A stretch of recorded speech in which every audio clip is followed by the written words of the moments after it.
Yep. Just got on Brooks here. It's feeling a little stiff. Give him a minute to kind of walk things out. Hopefully he'll loosen up. He just came in day before yesterday and having some issues that we're going to talk about. And he's kind of stiff yesterday when I got it. And by stiff, I mean like stiff through his back, like he was thinking about bucking. I think he's starting to relax. He's, I think they said he's 13 years old. Trying to show some ranch classes, but having issues with leads and some other things.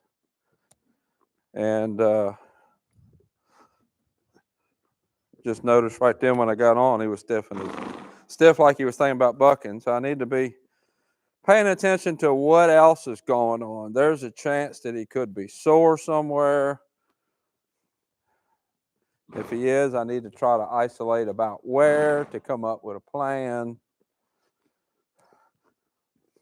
He's carries himself real heavy on his front end, real bracy on his front end. His back hollowed out, kind of stiff in his face. I put a snaffle bit on him yesterday, just my plain D-ring smooth mouth snaffle that I ride in a good bit.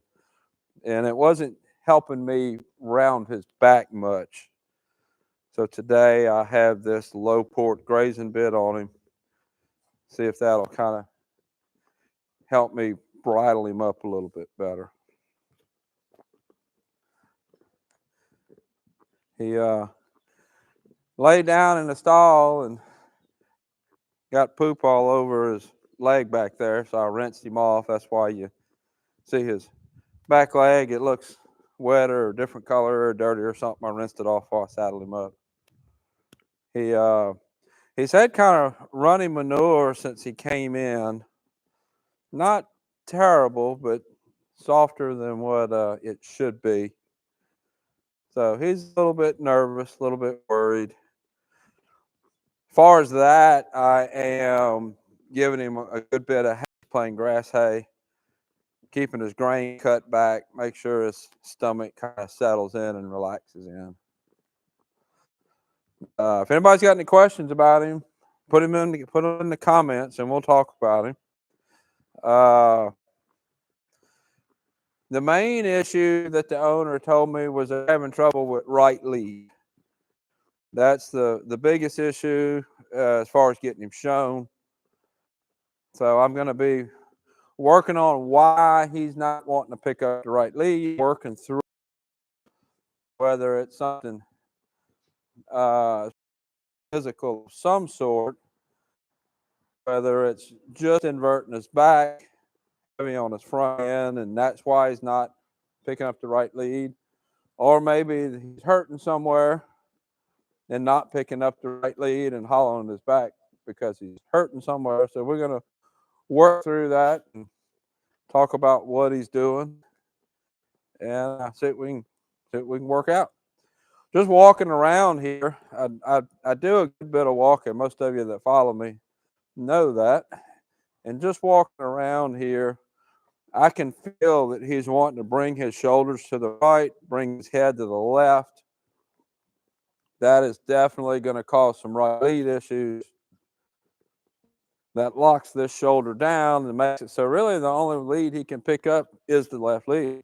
So that is physically what's happening here that makes it physically hard, mechanically hard for him to pick up the right lead. But I got to work through, is it just a matter of muscle imbalance? Is it a matter of pain somewhere? Is it a matter of habit? There's all kinds of things it can be. A lot of times they don't want to pick up the left lead. It's from the owner kind of riding on the right rein, and they kind of have a permanent right bend. Basically the same thing that's going on here in reverse. And a lot of times you end up with a horse that don't want to pick up the left lead. And then that's from the rider just kind of hanging on the right lead, the right rein, balancing himself. Don't know if the owner is left-handed or right-handed. Could be a possibility. could be that he's just kind of slouched and carried himself this way for this long, and that's just kind of how his muscles are. Could be that he's hurting somewhere. So we're going to work through it and see what we find. If anybody got any questions, put them in the comments. Like I said, that boy is built like a tank.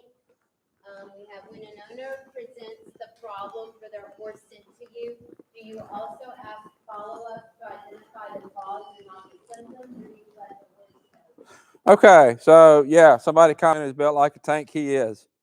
He's not that tall, 14'2", 14'3", and thick.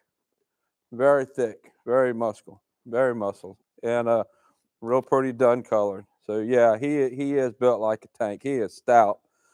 Even at 14'2", 14'3", I bet he weighs 1,200 pounds. He's a stout horse. And as far as when somebody brings a horse and tells me what the problem is, do I ask follow-up questions or do I let the horse tell me? I generally, when somebody brings me a horse, I ask them basically, what have you done with the horse, and what are your goals for the horse?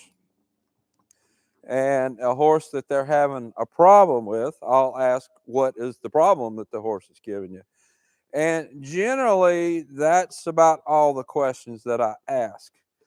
And if I don't want what the owner tells me to really influence what I'm feeling. If the owner tells me, I think this is going on, well, I'm going to be thinking about this, and I'm going to say, well, yeah, that very likely could be. So I would prefer to figure that part out myself, walk the horse around, work the horse, lope, trot, whatever it is, and kind of let the horse tell me what's going on. And most of the time, when an owner tells me this is going on, they're telling me the symptom. They're telling me the horse is not picking up the right lead. The horse is doing whatever. The horse is tossing his head, whatever it may be. And from the symptom, I need to diagnose the actual problem. So if the owner tells me a symptom, they might not have picked up on 5 other symptoms. They might have just picked up on one. Of course, his symptom is not picking up the right lead. That was pretty easy to pick out. Now, since I've gotten on him, rode him yesterday, rode him today, this is the second time I've been on him, I've picked up the symptom that he's carrying his right shoulder to the right and lower, that he's carrying his left shoulder. I've picked up that he's stiff in the face, especially off my right rein, stiffer off my right rein than the left rein, wanting to kind of counterbend. That's all symptoms. So my job is to kind of work through, okay, those are the symptoms. What is the problem that's causing those symptoms? As I'm walking him around, I'm not just walking. I'm using spur. I'm using my right spur, my left spur, asking him to pick his shoulders up, pick his ribs up. Right there, I'm pushing with the right spur, asking the head to go to the right off my right spur, and he is trying to do it. This horse has had some pretty good training at some point in his life. He knows what he's supposed to do when I put leg on him.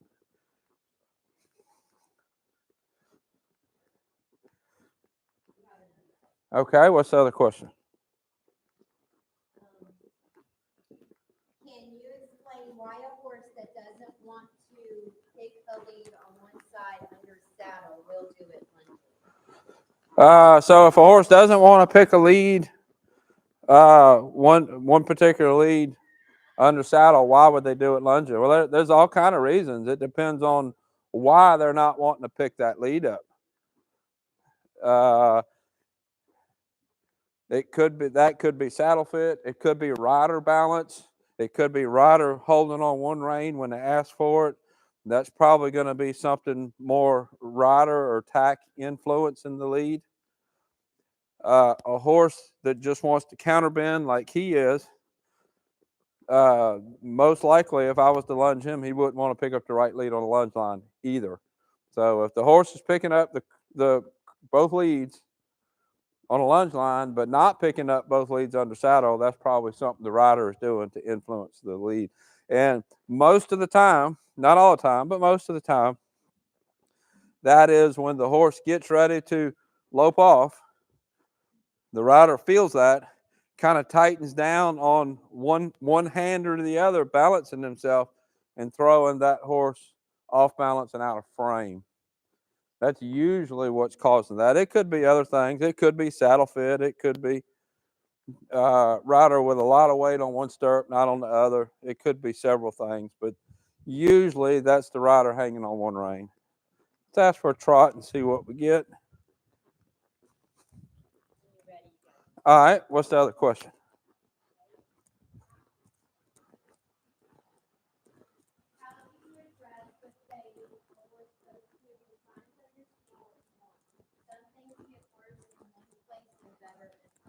Okay, how do I address the horse trying to understand what I want? Sometimes it gets worse in one place and better in others. And that's typically true. Have a horse that's doing that, break down what I'm telling the horse simpler, break it down more, and that will usually help that situation. I know when I was first starting to train horses, I was telling the horse a lot, really telling the horse way more than what I meant to be telling the horse, way more than I thought I was telling the horse. So I had a lot of that going on. I had horses that was really good on one side, really bad on the other side. A lot of, well, this got better, but that got worse. So in that situation, I just try to break things down really in simple pieces, one thing at a time. Usually, if one thing's getting better and the other something else is getting worse, I'm telling that horse something that I don't really mean to be telling them. So we've been trotting around a couple of times, a couple of circles. He's really wanting to counter bend, look to the outside. And when I go to slow down, when I go to pick his face up, he's wanting to kind of dive that shoulder in. He's looking at a horse walking in the bar. When I go to pick up the right rein to fix the counter bend, instead of fixing the counter bend, he's just bringing the shoulder to the inside, staying in the left arc but steering right off the left arc. So I'm adding inside spur so I can push the shoulders out. So chances are, my first thought is, when they ask for the right lead, he's not in a right arc, he's in a left arc. So the first thing I have to fix, first thing I have to work on, and I can work on it at a walk and a trot, is to get this right arc. Head to the right, shoulders to the left. The very first step, I got to set his body up for success. Shoulders to the right, or shoulders to the left, they fell into the right. Shoulders to the left, head to the right. See when I tip his head to the right, see how crooked he's getting? He needs to, the arc of his spine needs to match the arc of the circle that we're going in. And it might be a week and a half before I even ask for the right lead. Because right now, if I ask for the right lead right now, I know we're not going to get it. So I'm not going to reinforce the wrong thing. I'm not going to ask for the right lead until I think we might get it, until things are set up for success so that I can reward the right thing. Right now, if I ask for the right lead, I know we're going to get left. So there's no use reinforcing the wrong thing. Yes? How common is kissing spine in quarter horses? Seems like an epidemic in the English world. Okay, how common is kissing spine in quarter horses? I am seeing more cases of it than I used to. But I don't think that means there are more cases. I think we're getting better at identifying what it is and fixing the problem. I think in the quarter horse world, I don't know about English world, but in the quarter horse world, I think it has been pretty prevalent all along. That now I'm going to add something else to all this too. I think it's been pretty prevalent all along, but we didn't really know what it was. Now, I do think that some training techniques that were used previously, introduced probably 20 years ago, and still used a lot today, have contributed to the cases of kissing spine. Let's talk about that. Back, let's say 70s and before, you saw horses carrying themselves with their head up, and it's how they were used to carrying themselves. Is how they were taught, and their backs weren't as round, and horses either got trained or they didn't. And a lot of those horses back then was pretty rank. Broncs, we started horses a lot different back then. Training was a lot different back then. And I think a lot of those horses that had kissing spine basically just never got broke and went to the truck to Mexico. I think kissing spine still existed. Now, as some of the training techniques changed, as some of the horses' structure changed, and the heads got a little bit more relaxed, and we started using more snaffle bits, getting more lateral bend, I think the horses that went on and progressed through that phase of training, and you got lateral bend, and you got some vertical bend, and you got some roundness in the back, those horses, I think, even if they had kissing spine, they carried themselves better and it showed less often. The horses that went to a trainer and didn't work as much on that, on proper roundness, then those horses had the same fate as the horses in the 70s. I know I have personally been involved with maybe between half a dozen and a dozen horses that have been sent to me. Hey, this is the problem. And we ended up diagnosing it as kissing spine. Every one of those horses carried themselves inverted in the back. Not a single one of them horses had ever been taught to break at the pole and round their back. Some of them were younger horses that didn't really get to that phase of training. Some of them were older horses that uh, they were ridden on a totally loose rein, backs inverted, noses stuck out. But every single one of those was carrying themselves inverted. I think there's a connection there. I can't, out of a dozen or so horses, that's not enough of a study to say that carrying themselves inverted and kissing spine is connected, but I personally think they are. Uh, that's just my personal opinion. And I'd be interested to hear what y'all's experiences are. Have you seen a horse with kissing spine that carry themselves really round, like an upper level dressage horse or an upper level reining horse that carry themselves well? Um, just curious how many of those are out there in relation to horses that had kissing spine or have kissing spine that carried their back inverted. I think the two are connected.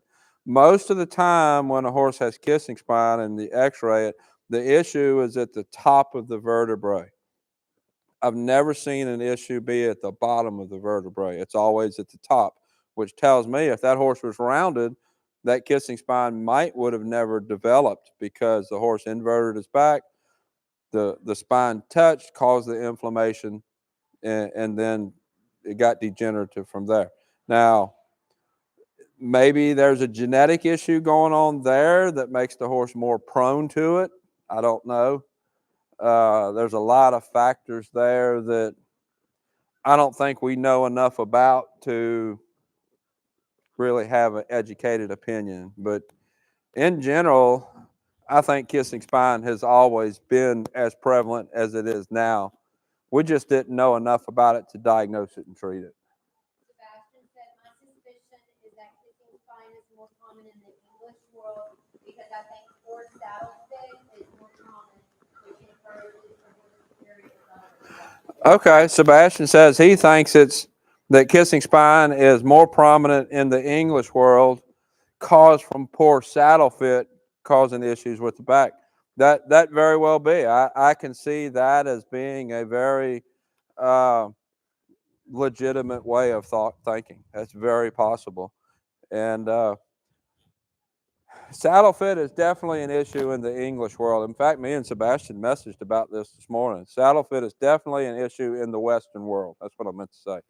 Um, I don't know that it's as big of an issue, but I don't think we see it as often as you see it in English horses because our Western stock horses are a little bit more standard built, I guess you would say, a little more similar built. There are variations, but not as big of variations as what I have seen in English horses with different, hugely different withers, hugely different shoulders, and some of the warm blood crosses that they do on some draft horses, and that produces just huge differences in how the horse's bone structure is built. So I think saddle fit is definitely an issue, definitely something that needs to be paid attention to. But I think the variation of horses' backs in the English world is probably more prominent than variation in horses' backs in the Western for Western horses.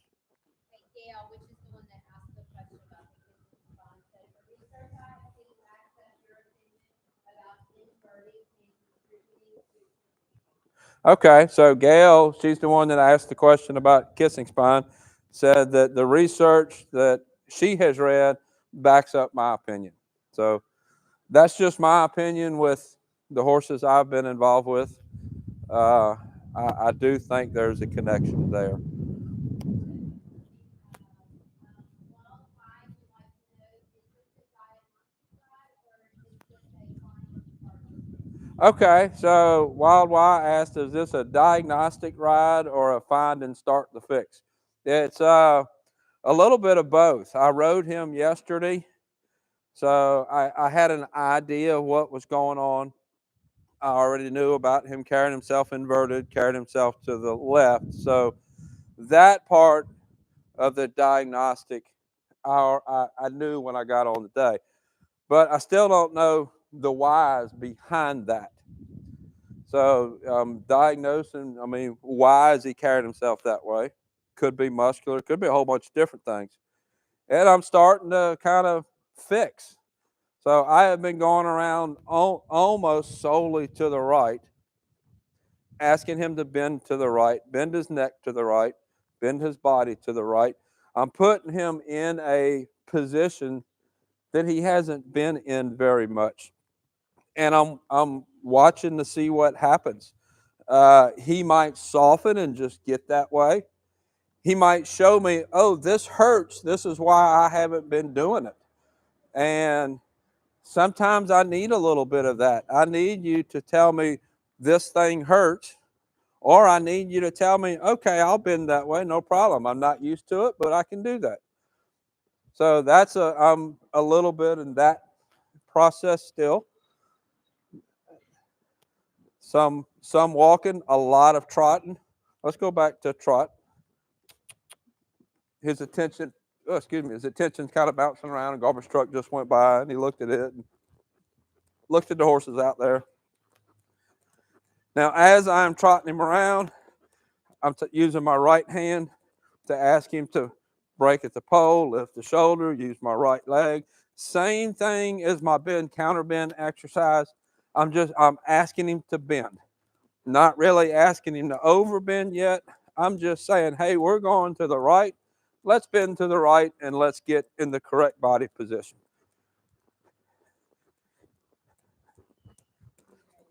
Okay, what's the other question? Why do some of the Western pleasure horses look Why do some of the Western pleasure horses lope crookedly? So a lot of that has to do with just how they're trained, what level horse they are. And let me talk a little bit about level of horse. So you watch, and I'm going to go specific to reining because this is what recently has been televised a lot of some of the reining events, the Run for the Million, that kind of thing. So you watch the horses that run in the futurity, the Run for the Million, that kind of thing, and they're carrying their body in a certain way. What you as a viewer don't typically realize is you're looking at basically 0.01% of the horses that are in that industry. There might be maybe 150 horses that compete in the level 4 futurity out of the thousands that are bred every year. So the look that you see in that level horse is not necessarily and absolutely is not the look that you're going to see in the other top 50% of the horses out there. So when you look at a horse showing at the AQHA Worlds or the NRBC Worlds, any of those shows, you're not looking at the average horse. And people form opinions. That's Bob. Let's keep going. People form opinions on what they see, and they think that is average, that is normal. And it's not. To see what's average and what's normal, go to a reining show or a quarter horse show in your local area that's not one of the big events. Then you're going to see what's average and what's normal. So, yes, some Western pleasure horses do carry themselves crooked. Many do not. Some Western pleasure horses have gotten the peanut roller, and a lot of them used to be that way. And I hear that comment even now about peanut rollers being so bad. You go to a weekend quarter horse show, you're not going to see that many peanut rollers. And reining horses recently are started carrying their heads low. And I'm hearing similar things about the reining horses and how they're carrying their heads. But you go to a weekend show, you're not going to see very many horses carrying their heads that way.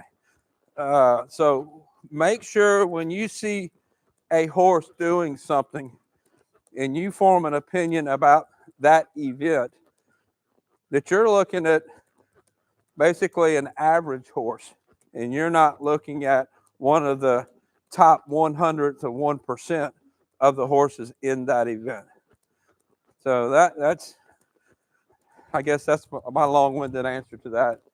So as I'm trotting him around, I am asking him to bend to the right, come off of my right hand, pick his shoulder up off of my right leg, and he understands all of that.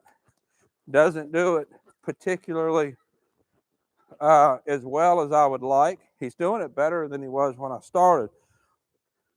But let's talk even more minute than that. So I'm trotting him around, and as I'm trotting around, I'm raising my right hand, bringing his nose in that way, and kind of timed with that. I'm pushing with my right spur to lift the shoulder, and you see his head kind of go down. He softens at the pole, lifts his shoulders a little bit, lifts his back a little bit. You see all that that's going on. But let's talk about what I'm feeling. As I'm doing that, and I feel his body go into that position, normally when there's pain, I feel the body start to go in that position, and then they draw back kind of quick, like, oh, that hurts. Kind of like if you do something, and let's say you hit your finger with a hammer, driving a nail, you're going to draw back. That hurts.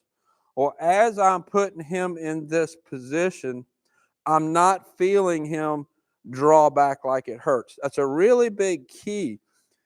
People form opinions on what they see. And what they see is a big part about it, but you have to also include that in your opinion, what you feel. How willing is he not just to do what I ask, but how willing is he to do what I ask the second time, the third time, the fourth time? Because if he does what I ask the first time and it hurts, he's going to be less willing to do what I ask after that, the second time, the third time.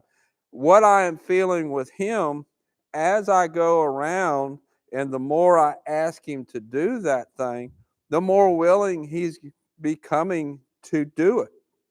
And if there was pain somewhere, it's pretty unlikely that he would continue to become more willing to do it. Instead, he would become less willing. He might keep doing it and start pinning his ears. He might keep doing it and get stiff through his back. He might, when I would ask, he might kind of quick pull his head to the other side. All those things that he could be doing if there was pain that was as a contributor to this. I'm not feeling that. What I am feeling with him is he's just been carrying his body this way, and I'm saying, carry your body this way instead. And he's saying, oh, okay, feels a little weird, but I'll do that. So that's what I'm feeling with him. That's a big part of how I form my opinions with the horses that I ride and what direction we go in with them. Got a question? Yes. What's a peanut roller? Okay. So a peanut roller, Western pleasure horses that keep their heads all the way on the ground and lope around with their heads on the ground. That's what's called a peanut roller. Just a term that's widely used in the industry. Ty said, hello Tim, do you prefer to lunge a horse on a lunge line or loose and around? Okay, Ty. So typically, when I'm lunging a horse, I'm typically going to lunge on a line. I used to lunge mostly loose and around pin, and I have found that I think I can get a little bit more accomplished in a little bit shorter time lunging on a line. Uh, free lunging in a round pen is great for getting a horse to lock on and start turning to you. So you do need that. But on a lunge line, I can also teach body position in the turn. I can teach the stop. I can teach a lot of other things that I'm going to want as far as how the horse is going to carry himself when I get in the saddle. So typically, I prefer to lunge on a line because to me, you lunge on a line like if you're starting a horse. You're going to lunge on a line, and if you're starting, you're going to want to go to ground driving. Well, if you've been free lunging, then you have to teach the horse how to lunge on the line, and then add the second line to start driving. So I typically just start with lunging on the line to begin with. Hey, what bit are you using? And do you find horses built like him hide fitness problems? Okay, as far as the bit, this is I call it my low port grazing bit. It has maybe a 3/4 or 1 inch port. It's unbroken, so it's just a solid mouthpiece. I believe it's 3/8 inch diameter, so it's pretty solid diameter, and it's made of sweet iron. I have my curb chain. While we're on this, I'm gonna just mention curb chains. I was doing a video lesson with somebody uh, and the curb chain length came up because I noticed theirs needed to be adjusted. When I have a horse that is out of the snaffle bit and lower level uh, curb level, so as they get more advanced, I start putting more complex bits on them. Lower level, they understand a leverage bit, but we're not long out of a snaffle bit. I want that bit to rotate from 45 to 60 degrees before that curb chain makes contact. So that horse has that much rotation and that much warning that that bit contact is coming, that that curb chain contact is coming. Now, as the horse starts to get better in the leverage bit, and I start to ask for more, I'm going to tighten that curb chain down so that it's going to make contact about between 30 and 45 degrees of rotation. So for me, the curb chain or curb strap, if you use the curb strap, has way more to do than people realize. When that curb strap engages, has a lot to do with the function of that bit. Now, this bit's just a little bit of a low port, and where that port is when the curb chain engages is important. So that's the bit that I have on him. And as far as bigger horses being more of a fitness issue, uh, I do think that plays into it. When I have somebody send me a horse for training, I would much prefer they be a little bit on the leaner side, the heavier side. Are we having audio problem? Okay. I prefer that they be a little more on the leaner side than the heavier side. Like in the fitness scale, I'd rather them, if a 5 is ideal, I'd rather be a 4 than a 6 because it's easier to build muscle than it is to convert fat to muscle. Now, this horse right here, as massive as he doesn't have that much fat. I mean, that's bone right. He is a big uh, has a big skeletal system. Now he does have pretty big muscles back here, uh, but it's not. He's actually really not fat. He has the bone structure to just be a big horse. Now the question. Do you long line a horse in a snaffle before using it under saddle? Okay, do I long line a horse in a snaffle before under saddle? So what I do is I'll leave the rope halter on. I'll put a snaffle bit on over the rope halter, and I'll long line, but I attach the reins to the side of the rope halter. That way, I'm actually pulling on the rope halter. The horse has the bit in their mouth, and the bit is moving with the pull of the halter, but I'm not actually pulling on the bit. I think that helps the horse transition to the bit later without dulling the horse's mouth to the bit at that time. So that's how I long line. Halter, then the bridle, snaffle bit, and then I attach the long line to the rope halter. I've good long. It's been a while. I have videos of that, but it's you might want to look back on Denali. I might have done it since then. I might have driven a horse this, but if you look in the Denali's playlist, I'm pretty sure I talked about in his video playlist. So he's kind of walking around. They just let a horse out of the barn and turn it loose in the outdoor arena. He started talking, so I made him move his feet. Not a huge deal. He wasn't really doing anything too terrible. I don't think he even moved his feet, but his attention wasn't on me, so we're gonna move his feet. Now we're making pretty small circles here. I like them to be bigger, but I don't want to take my left rein and steer him out that way. I'm gonna tilt him to the right, and I'm gonna try to use my right leg to push the shoulders out there. That's actually working pretty good. Head to the right, shoulders to the left. Let's keep going forward. Keep forward right there. Let's get the shoulders to the left. So I'm getting pretty decent movement there, pretty decent bend. And I don't think it hurts because nothing about his body, his muscles aren't getting stiff. After I ask him to do that second, third, fourth, fifth time, he's not telling me no. His eyes are staying soft. His neck is staying soft. I don't think there's a pain issue going on. I think this is just how he's been carrying his muscles, how he's been carrying his body. And that brings into the next topic we're going to talk about. He is 13 years old. He's not a young horse, and it's going to take a lot more time and work to recondition his muscles so that he's willing to bend in that right bend for him than it would be 4 or 5 year old horse. 4 or 5 year old horse, body wise and mind wise, is more malleable than a 13-year-old horse. And it doesn't mean they can't learn. I mean, they definitely can learn, but they're not going to learn as quick. And that is a huge part of why I don't start horses older than 3. I'll start them as a 2-year-old, a 3-year-old. But as I'm starting the horse, I'm teaching the horse to carry their body correctly so that when they go home, they don't have this issue. Now, when they go home, it could be trained in, but they don't leave here with this issue.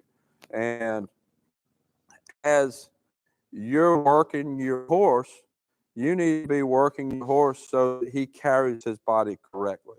And I really think that's all that's going on here. He just, the owner didn't know how to do that. And the owner really, I doubt that the owner even really could feel this bend issue that I'm talking about. Uh, she just knew that he wasn't picking up the right lead. So I really think it's basically with him, it's going to be retraining some muscles. He has been a willing horse, and when I got on yesterday, he felt kind of stiff, like he was worried about what was going to happen. I got on this morning, he was still acting stiff, like he was worried, but not as bad as he was yesterday. Could just be that it's been a little while since he's been ridden. I don't really know, but he never did really act like he was gonna buck. He just acted like a little worried about what was gonna happen. Um, Seemed like a pretty nice horse. Any more questions? Okay. So let's go back into the, no, let's work the backup because this is going to affect his backup too. Get him up here somewhere. We got some room. How do you know when a 2-year-old is big enough to start? How do I know when a 2-year-old is big enough to start?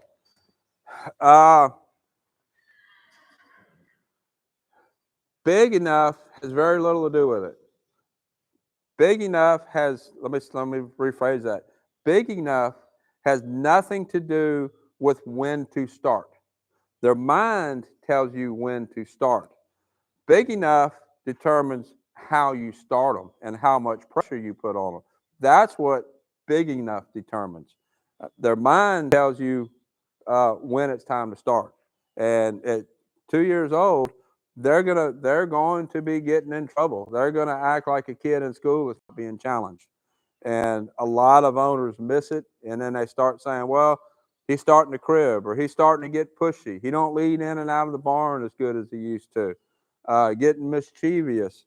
Now, those are the things that I'm talking about. And when the horse's mind is in that stage, he needs to be started. Now, how big he is going to determine how you start him and how hard you push him. You might start him and not do anything but walk. Teach some walk, teach some steer, teach them stop, and then wait for them to grow up some more. But when their mind says they need to be started, they need to be started. Otherwise, you end up basically reinforcing the bad behavior. And when you do go to start them, you have a bigger issue. Now let's ask him to back up, take up my reins. Right there, he had his head to the right, and I picked up my left rein, and I had to pull pretty hard to get him to straighten up. He's pulling pretty hard on my hands there. So I'm squeezing, not pulling very hard. He gave me about 2 steps. I did not release.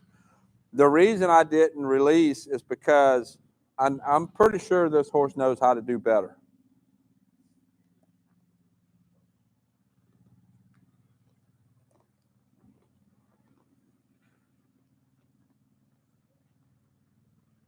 See how he just kind of mouthing a bit?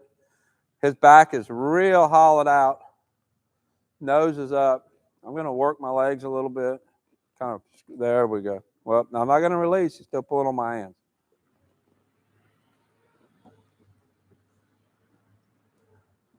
Still not releasing. Now, if this was a 2-year-old, a 3-year-old, I wouldn't do this. I would release when he did what I was asking him to do. I'm going to release there when he softens a little bit.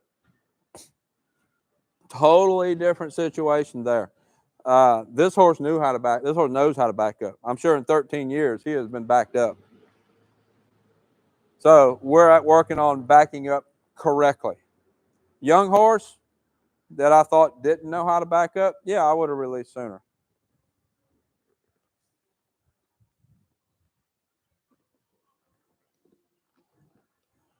I'm waiting for his head to soften and his back to round. And I'm squeezing him pretty hard with my spurs, and I'm kind of working them up and down a little bit. I can feel his feet are getting kind of spread out. He wants to turn to avoid the mud. That's fine. I don't care. Or he can back into it. It don't matter.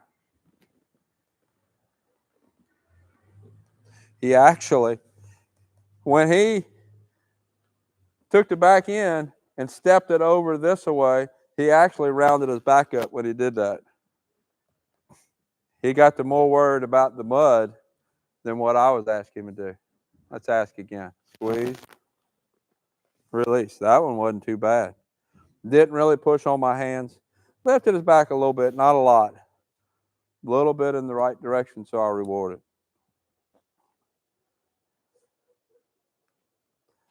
I get a lot of people that ask, release, about where we hold our hands, because we hold our hands a little higher than what most people are used to. Our hands are higher than the typical elbow hand bit angle that most English riders go to, and some Western riders want that too. Now, I'm not going to soften yet. Please. What lifting does, that helps with the angle that this bit is pulling. So if I'm pulling down, I'm pulling basically all bars and tongue pressure, corners of the mouth pressure. Well, when I lift, that goes ahead and engages the bit, engages the curb chain, and puts a little bit of pressure on the pole. So I can change my angle and change where I'm putting pressure on that bit. For what I want him to soften at the pole, round his back. Lifting encourages, gets the bit to rotate and puts that particular pressure on it. So that's a big advantage of these more beginner bits with what I was saying, a more beginner curb chain adjustment. You can change the angle that you're pulling your hands and change when that curb chain engages. That's a really big feel that if you develop that, it's a really big tool that you can use going forward. He's got a leverage bit on, but I am controlling whether and when and how he gets that leverage pressure. Let's ask for a backup again.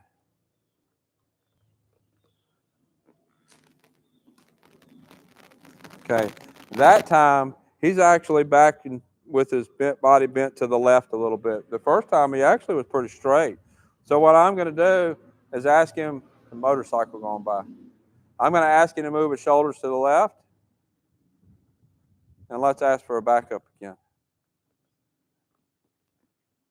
Kicking his hip to the left, let's move his shoulders to the left, ask for another backup. See how the hip went to the left as soon as I made contact? Shoulders to the left. Back again.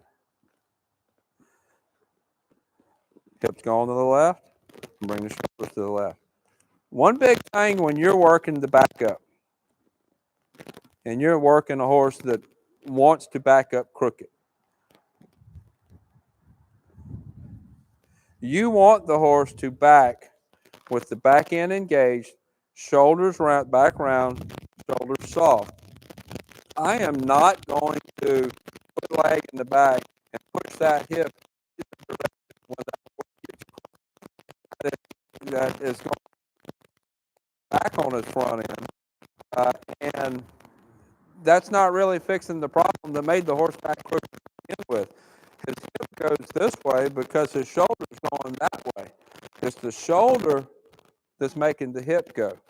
So instead of pushing the hip back to the right, which is going to put him on his front end, I am going to bring the shoulder to the left, bring the shoulder in front of the hip.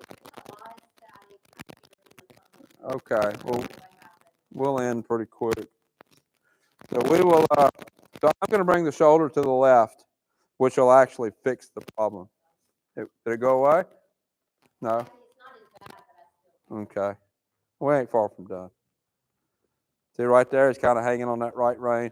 And what I think is happening here, the reason it got worse is because I'm exercising these muscles that he hasn't been using. So we'll see in the next day or two how that goes. Any other questions I need to answer before we quit? No. Okay. Asking if the crackle was just Bill. Okay. Yeah, I don't know. I don't know about the crackling, the noise, the static. Sounds a little better. It's weird. Like going live on YouTube is weird. Like I set everything up, so all we had to do was press the go live button when I got on the horse, and the button wasn't there. So I had to close it out and open it back up for the button to be there. And sometimes we go live and there's no audio at all, and we leave YouTube and come back and it works. So it's better now. I don't know. Some going live is always kind of iffy. We're always nervous when we're going live, whether it's actually going to work or not. So he's just standing here. He's a little bit more round in the neck. I know he's playing with the bit, but I like what I've got here. So this is Brooks. I'll have a playlist. I actually yesterday when I wrote him for the first time, I videoed that. I'll have that video out probably tomorrow or the next day, so you can see actually his first ride when he got here, and I talk about some of this similar stuff. But I was getting less done with him then, so I'll have that out, and I'll have a playlist of his playlist if you want to follow him. Anything else I need to cover before I sign off? Okay. So I guess we'll quit on him for the day.